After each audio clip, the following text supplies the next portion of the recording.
Well, welcome everybody to this session of the Material World event series.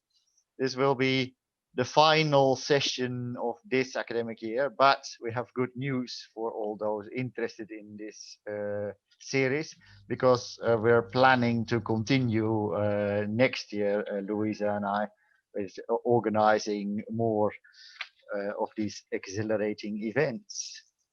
And we hope to conclude today in style. When Louisa and I were planning this series, we always hoped that we wouldn't just confine ourselves to the material culture of the Western early modern period. Today we're going to expand somewhat, and we're going to, you could say, also step into the illustrious footsteps of the founder of the Warburg Institute, A.B. Warburg, who was, of course, very much interested in antique culture and its afterlife in later Western cultures.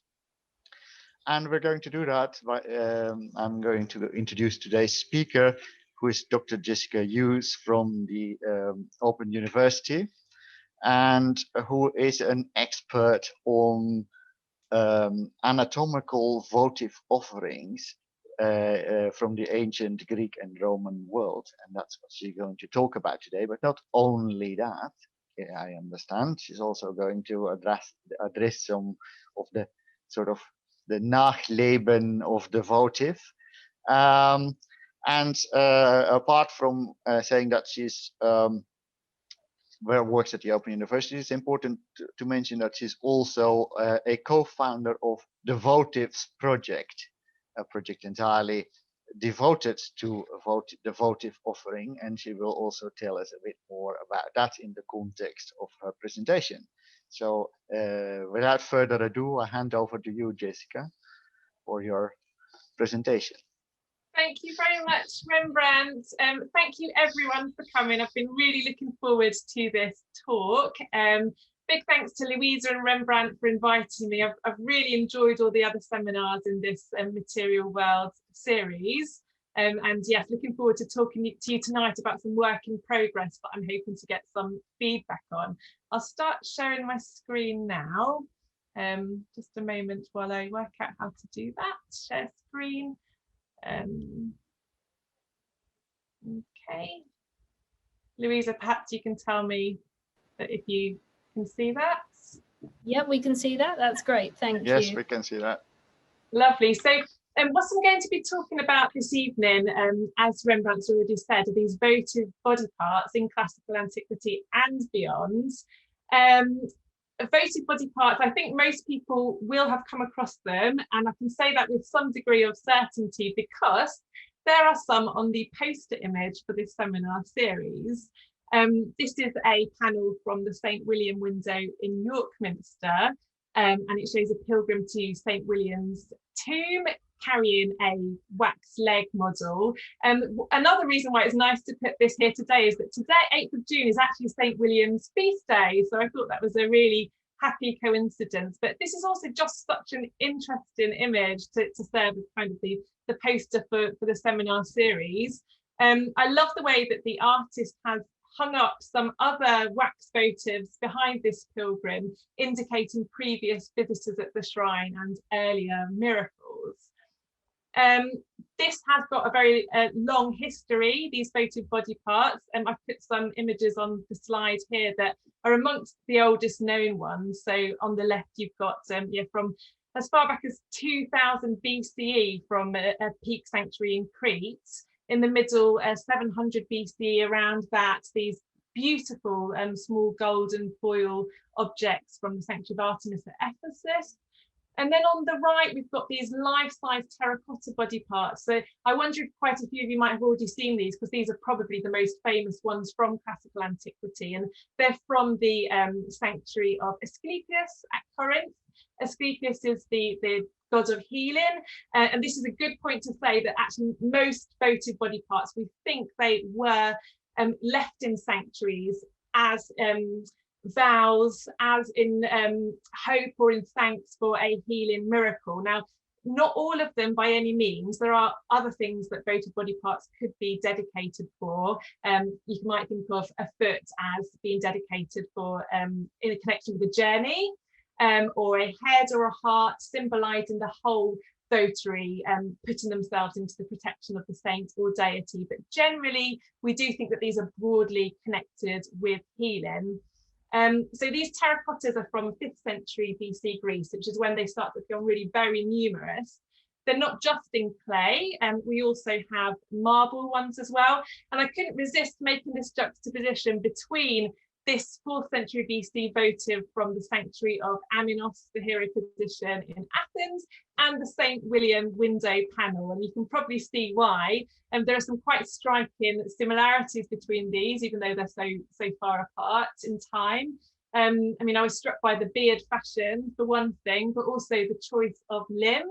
And again, you know, if you look at this marble relief on the left, you'll see that there is the alcove with 2 other feet models in. So again, like the later medieval artist, this Greek sculpture is indicating the longer history of votive offerings at the site. Now, this juxtaposition does raise some, I think, really quite fascinating questions. And as Rembrandt mentioned in his introduction, they are questions that also intrigued A.B. Bauberg himself about the continuity of forms, persistence of pagan imagery in later Christian times. And in particular, you know, I'm interested in thinking about the mechanics of transmission between one to another. You know, how did this travel from classical Greece to medieval York?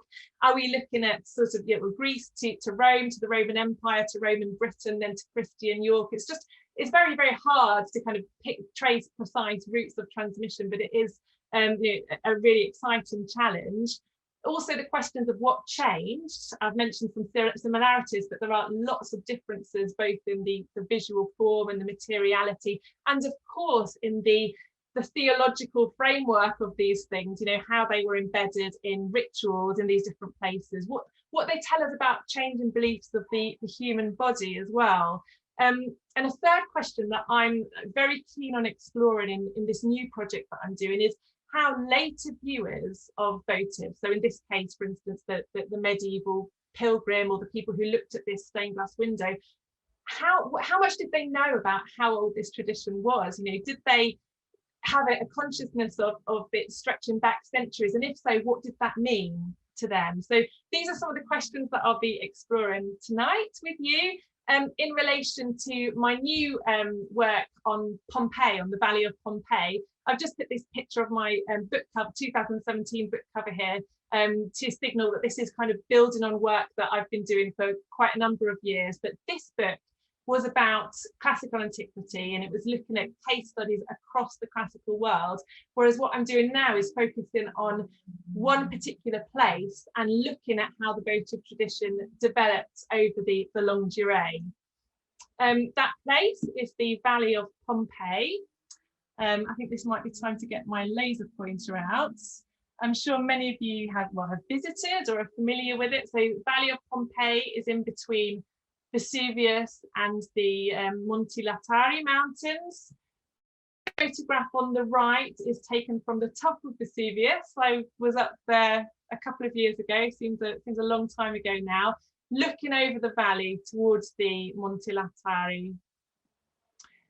And the Valley of Pompeii is home to 2 major World Heritage Sites. I'll be really interested in the discussions afterwards to see how many people knew both of these or one of these. I'm pretty sure normally when I give seminars about this material, people are very familiar with the Roman excavations, so the Roman sites, which you can see on the left, which was buried in the eruption of Vesuvius in 79 CE, and often much less familiar with the image on the right, which is in the modern town of Pompeii. And this is the basilica sanctuary of the Virgin of the Rosary of Pompeii, or the Madonna of Pompeii, it is often called. I know that Rembrandt has visited this church, and I'll be keen to hear his views of it afterwards.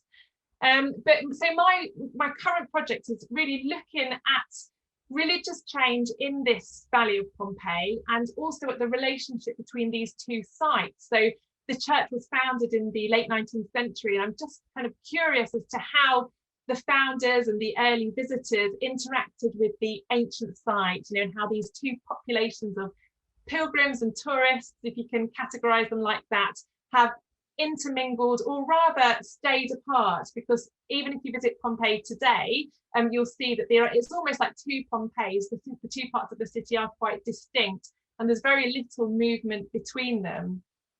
Although I must say that the Catholic shrine has pretty much as many visitors as the excavations do. It's around 4 million every year, so it is a huge and an international place of pilgrimage.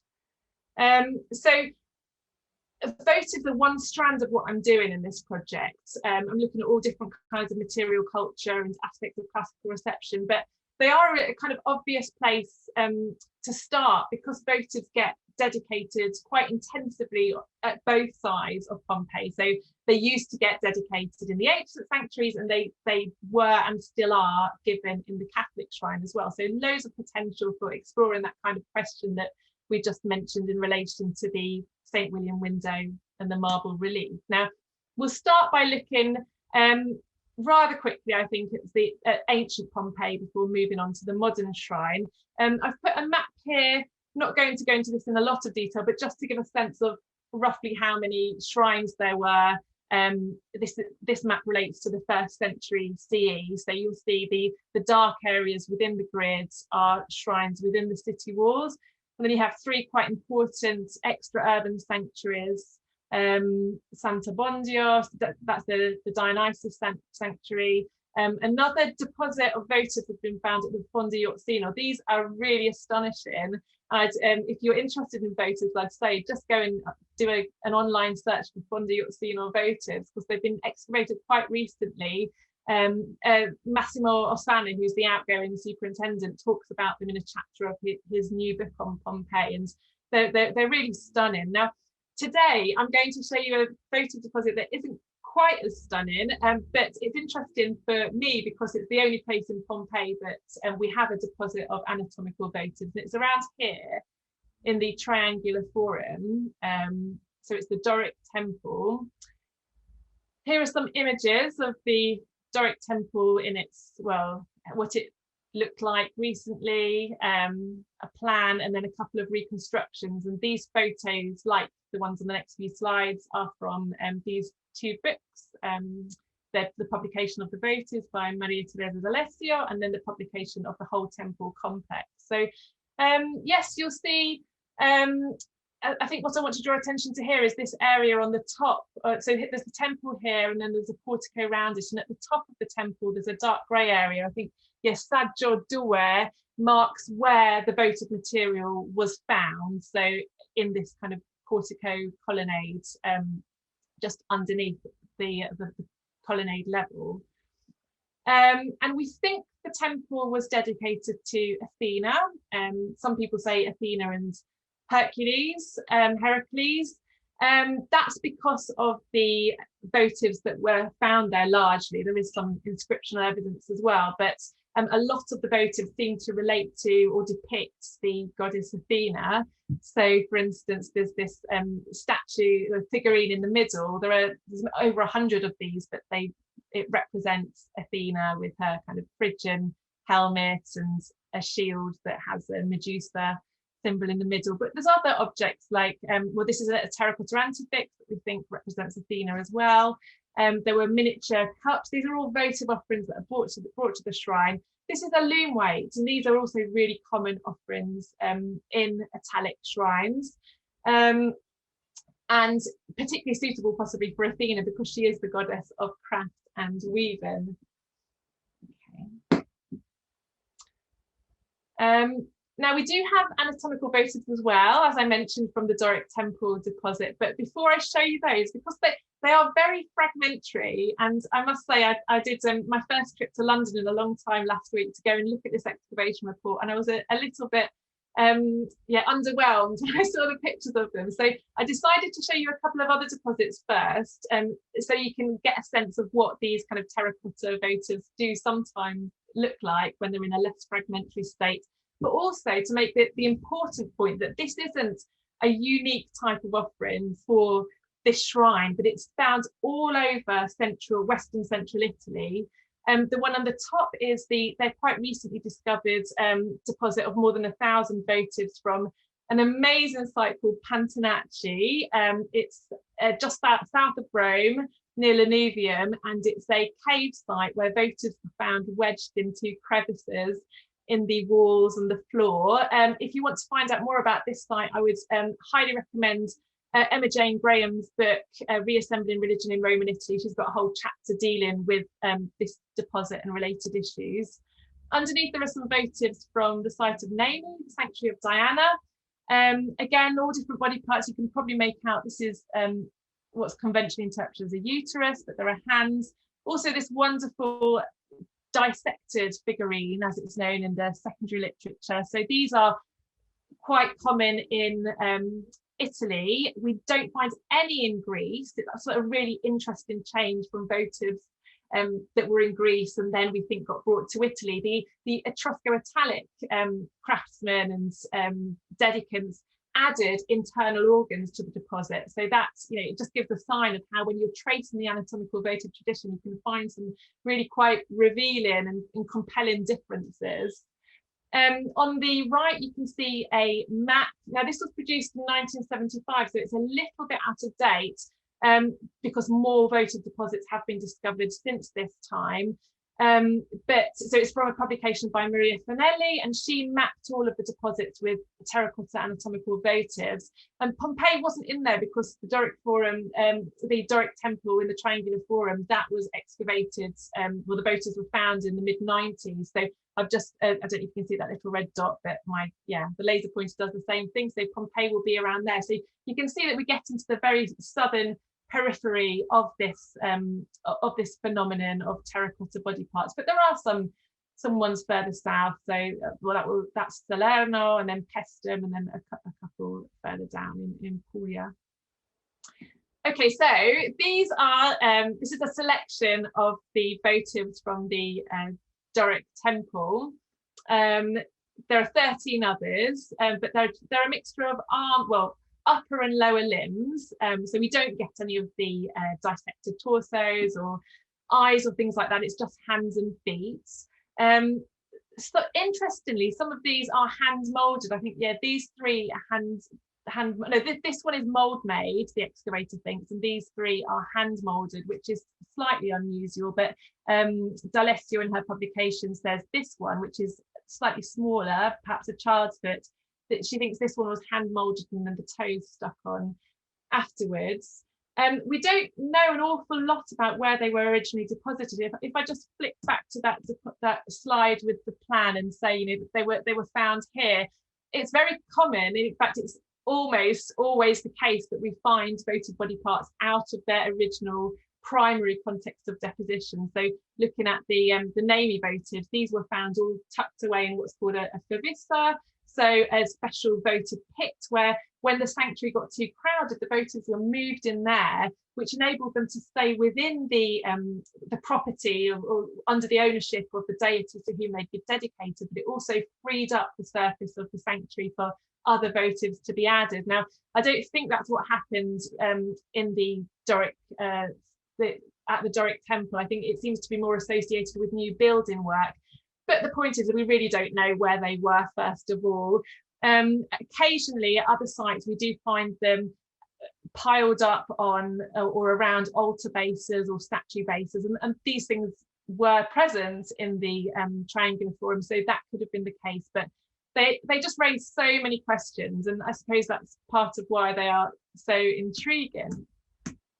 Okay, so for now, I'm just going to take you down out of the excavations and down the Via Plinio towards the modern city. As we go, I'll just tell you that after the eruption of Vesuvius, the Valley of Pompeii was very sparsely inhabited. There weren't many people at all. And in fact, when the founder of Pompeii, of the new Pompeii, who we'll meet in a moment, when he arrived in the 1870s, the parish record suggests there were only about 300 people living there. Of course, the excavations had started by that point, so people were coming in and out of the valley, but there doesn't seem to have been a big parish there, and so I think it's unlikely that we're looking at a direct transmission of votive body parts from one generation to the next in this place. It's much more likely that these were reintroduced. It's pretty much definite, I would say. These were reintroduced with the new pilgrimage sites. So yes, Pompeii, the new Pompeii. So it looks like we've arrived on the day of the Supplica, which happens twice a year. It translates as petition in English. So it's a prayer that was authored by the founder of the shrine, and it says twice a year on the 8th of May and the first Sunday of October by people all around the world. So now you can actually join in on the Sanctuary's Facebook Live account, as well as watching on satellite. And it was even by 25 years after the foundation of the Sanctuary, it had been translated into 42 different languages. So again, this gives a sense of like how international this shrine is. I'll very quickly tell you about, it's such an interesting story, but not time to tell it in any depth here, but Bartolo Longo, he was a lawyer who came to Pompeii in 1872. He was there for work reasons. He was helping an aristocratic woman who later became his wife collect rent from some of these, like the few tenants that were there. And he had a kind of spiritual a moment, let's say, a spiritual experience when he was in the valley, and he decided that he was going to build this church, and not just church, he built the whole of the new Pompeii. Lots of charitable institutions. This is quite a recent book by a priest who works in Pompeii now, and it's charity and education. These were central tenets of Bartolo Longo's mission. In 1875, he brought back this painting from Naples to Pompeii, and this is what we refer to when we talk about the thaumaturgic image, or the Madonna of Pompeii. This image is often called, and it's a version of a Rosary Madonna, and you'll see her with their hand in rosaries to Saint Catherine and Saint Dominic. And shortly after it arrived, there started to be miracles. Again, many fascinating stories that I wish there was more time to talk about. Where there are miracles, there are often ex-votos, and Pompeii is no different. So here are a couple of photographs from previous visits. Obviously, I haven't been able to go to the shrine for almost 2 years now, so I wish I had more and better photographs to share with you, but these are just some from the collection. But I think that they give a sense of how votives are arranged, at least in the corridors behind the main church building. There is also a museum with some of the older precious and three-dimensional items that have been dedicated. But you'll see there's frames on the wall. And one thing that I'd underline is how these are integrated with the history of the shrine. So in another room that's quite similar to the photograph that you see on the right, there are lots of black and white photographs on stands with information panels telling the story of the shrine. On the left, this is a big history painting that's from 1900, but the votives are being presented in a way that is almost museological, and they're telling the narrative of the shrine. Yes, these are some of the votives from the early years.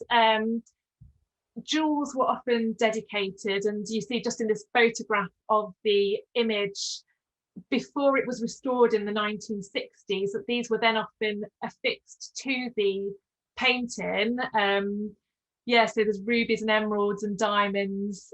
People brought all these things in honor of Our Lady of Pompeii.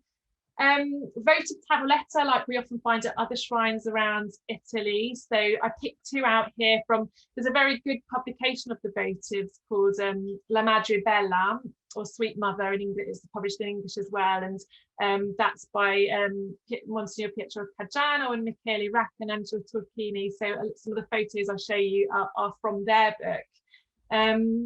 So these are just representative, because the top one, you get a lot of sea and shipwreck related votives, but you can see there's Our Lady of Pompeii in the upper part of the painting. And then this one at the bottom, I picked this because it has got a really kind of intriguing detail, which is here on the bedside table that the lady is praying before. I'm not sure how you can see this here, but as Michele Rack points out in his essay on the votives in the Sweet Mother book, this has been reused, it seems. So there's been a paper icon placed over the top of an earlier image of a saint. So it seems like this was an antique votive offering that was then repurposed because it fit the needs of the next dedicant as well. So I hadn't seen anything like that before, so I wanted to include that as well.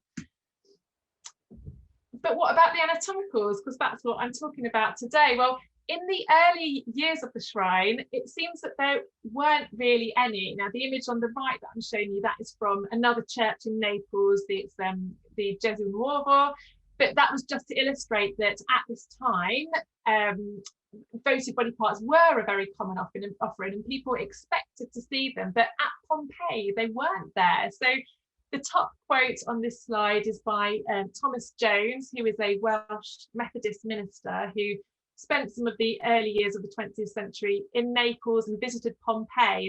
And he wrote a book that was an anti-Catholic treatise that was based, that was the story of the new Pompeii, but he was very, very critical of what he saw there. Too much Mary, not enough Jesus, too much tacky, in his view, material culture. You can probably imagine the tone, but what he didn't see, and was probably disappointed not to, were these votive body parts. So he said no arms, no legs, no moulded breasts, but still the hearts, only hearts. So we'll come back to the hearts in a moment, but thinking about this absence or suppression of the votive tradition, this fits with something that Bartolo Longo himself wrote. The sanctuary has a periodical that's still going, and the first issue was in 1884.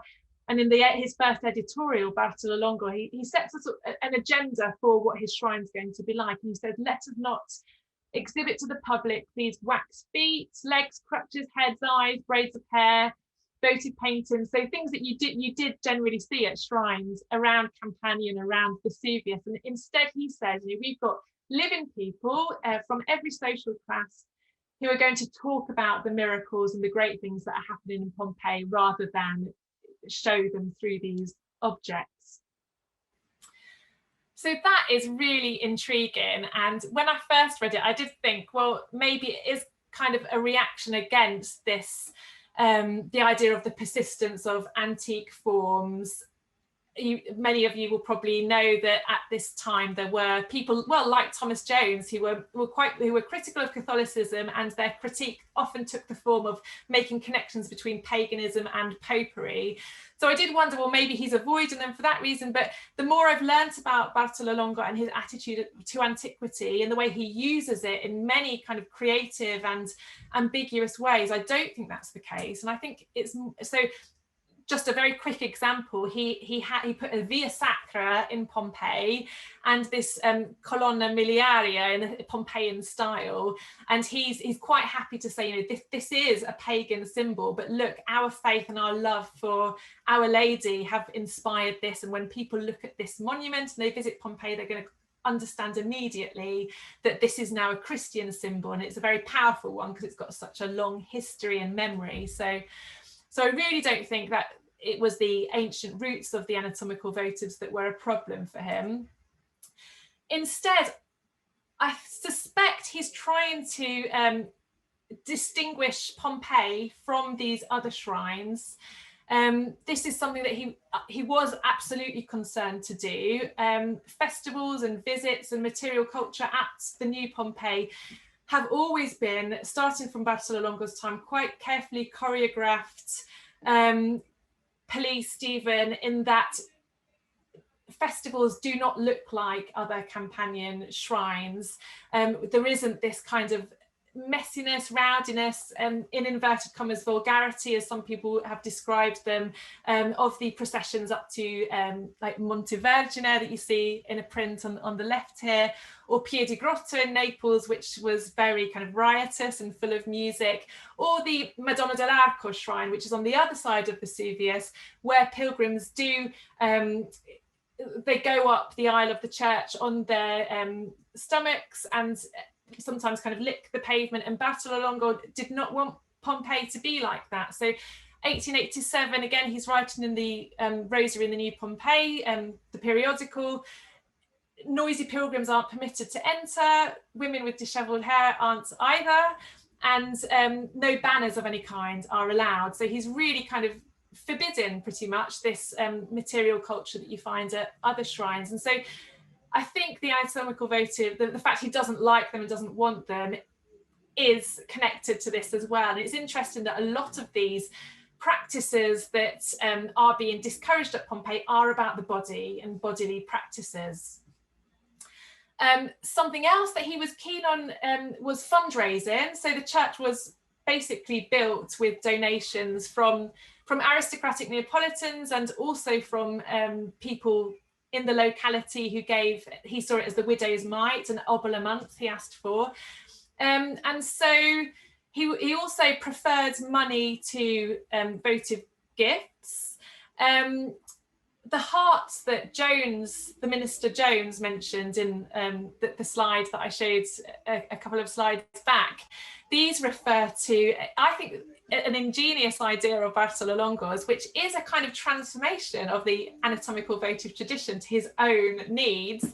And so he says, he has this plan in May 1887 that he's going to, people who give money for the church, and in particular for the altar and the structure that the painting is displayed on, which is, he calls the trona, or the throne, he's going to enclose these within a heart, a large silver heart, and put that at the feet of the painting, and lamps will burn there to symbolize all the love and faith of these people who've given money. And Jones, if you remember, he said you can only see hearts in this shrine, and that's because this was so successful that they multiplied. He couldn't fit all the names into one heart, so added many other hearts. This one on the right isn't one of those hearts. I wish I had a photo to show you, but this is another votive offering from Pompeii. On the left, I added this picture just to kind of underscore that the devotion to the Sacred Heart of Jesus was also a major concern of Bartolo Longo. This is Saint Caterina Volpicelli, who he met in Naples and was a great early supporter of the shrine. And she was the founder of the Maids of the Sacred Heart of Jesus. So she was very committed to spreading this devotion. So again, another layer of symbolism, as well as the heart being used to contain the names, the presences of these people who've given money. So this is just characteristic of the anatomical votive tradition. I've found that you get people just reinventing it in the most unpredictable ways and picking out the bits that they like and approve of, and suppressing other bits. So just it's endlessly fascinating. Okay, so what happens next? Now, I'm keeping my eye on the time, but Louisa or Rembrandt, if I start talking for too long, maybe you could tell me. I have a timer, but I didn't turn it over until about 10 minutes in, so I really hope I'm not talking too long. So in 1939, so after Blessed Bartolo Longo had passed away, the basilica was enlarged, and that left a lot more space to cover. And at that point, 3,000 anatomical votives materialized and were displayed in lunettes around the church. They're still there now. They're quite difficult to see. It depended on the lights. Now these ones, again, I'm afraid I don't have photos of those, but these are pictures of other arrangements of this kind that I expect people will have seen these in churches around Italy, but the ones on the left, they're from the Basilica of Santa Maria del Carmine in Naples. On the right, we've got the Madonna dell'Arco shrine, which I mentioned a little while ago, and in the foreground of this photo you can see one of the banners. This is a recent one, but one of the banners that Bartolo Longo was mentioned that get carried along in processions on the feast day, in this instance of the Madonna dell'Arco. That's her image there, and also very jeweled. So yeah, it's just quite interesting that in the late 30s, then suddenly we do get these votives. I don't know if it suggests that they actually were accumulating regardless of the prohibitions against them in the early years, because 3,000 seems quite a lot. So yes, maybe that's something for me to investigate more when I do finally get back to Pompeii. But you see at this time that there's this sort of trend or aesthetic for arranging these two-dimensional votives in these lovely symmetrical patterns. These ones here both happen to be circular, but you get them in rows as well. And these, they essentially anonymize the dedicant, so you don't have any sense of who gave them, but instead you have this very striking image of a community of worshippers that elides differences in status and age, and perhaps not gender entirely, because you've got little boy and girl figurines there, but certainly it's a cumulative, a very effective cumulative image of togetherness and tradition, and they often are displayed on red velvets. Now, outside the basilica and these arrangements in the within the church, in the corridors, you remember I showed you an image of those earlier, you get these collages. Collages, again, they are characteristic of Catholic shrines, not just in Italy, but all around the world. And there's a brilliant book by Frank Graziano about miraculous images and votive offerings in Mexico, and he talks about the collages. So if you're interested, I'd again highly recommend following up his work. Here's a picture. You'll see how the anatomicals are being incorporated into this kind of aesthetic of bricolage and found objects. So up the top, there's a pair of lungs that are attached to a reproduction of the Madonna of Pompeii image.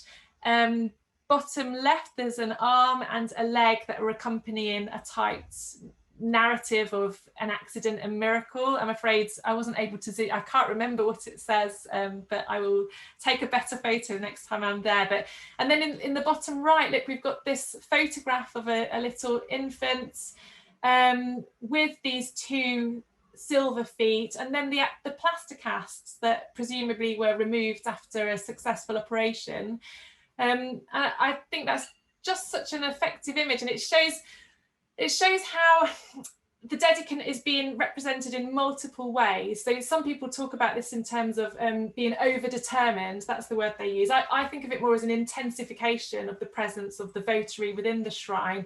And each component of this collage, as in all the other collages, they're all doing slightly different things. So you've got the representational image of the little one and his clothes and the interior where he is, and then you've got the cast, which has been in prolonged physical contact, so that's a very powerful object as well. But then the silver body parts add something as well. Apart from anything else, they connect him and his miracle to a long tradition and to the community as well. And even though all of these collages are very much about identity rather than anonymity, you still get this connection with the wider community, and that is partly achieved by the fact that the silver votive body parts are recurring throughout the panels, and when you look down the corridors you see them all kind of sparkling, and it's a syncopated image with lots of different media, but the anatomicals come out.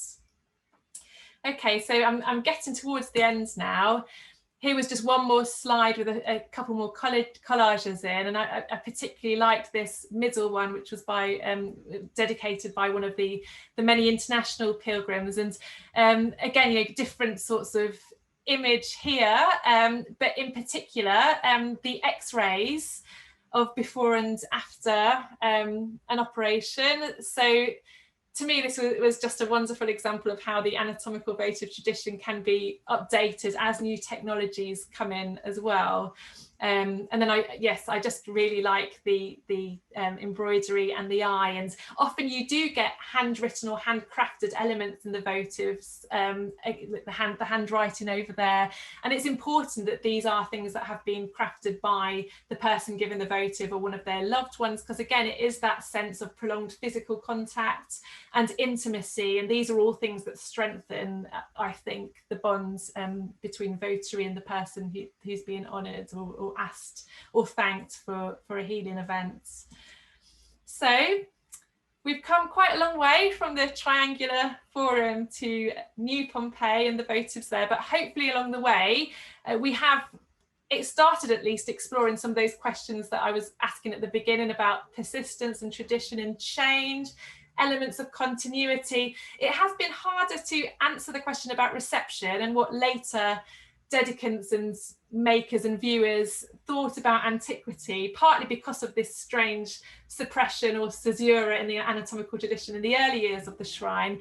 But recently, this has been happening. In 2016, there was an exhibition to coincide with Pope Francis's Year of Mercy, and it was held in the Antiquarium in ancient Pompeii, but it was organised by the sanctuary, the Catholic sanctuary, and the European Tourism Council. And it juxtaposed ancient and modern votives from Pompeii and the surrounding areas, the ancient ones were, and then from the sanctuary's vast collection of ex-votos. Not all of them are on display in the sanctuary, there are deposits with lots more in. And visitors were encouraged to consider this relationship between ancient and modern. And at the bottom of this slide, I've cited from one of the display boards that talks about strong parallelism and a replicated language of votive offerings. And it acknowledges that these are identical in form, but stresses that they do have very different meanings that it's important to emphasize. So quite in line with what Bartolomeo writes about things like the column and the via sacra and other elements of material culture that have persisted or reappeared in later times and are now part of Catholic devotion as well. And this exhibition was very, very interesting, and I was intrigued by the way that it was bringing together the two sides of Pompeii, because as I hinted at the beginning, you generally find there is a separation between the two and a sort of an invisible boundary really between the old and new Pompeii. But this was an example of that boundary being permeated and objects passing across from one side of the city to the other. And I think this is something that we see a lot with votive offerings, that one way or another, it doesn't have to be direct transmission, but they are connecting objects and they bring people together. My very last slide illustrates this in a way, because it introduces the Votives project that Rembrandt mentioned earlier. And so I co-run this with Dr. Emma Jane Graham, also from the Open University, and we invite people who work on votives to write short articles. We have a members page and a Facebook group as well. So the address is at the bottom. I'll let you explore it at leisure, but we would love to hear from you if you are a researcher or practitioner or artist who works with votives. Yes, we're very keen to broaden the conversation about these objects. So that's it. Thank you very much.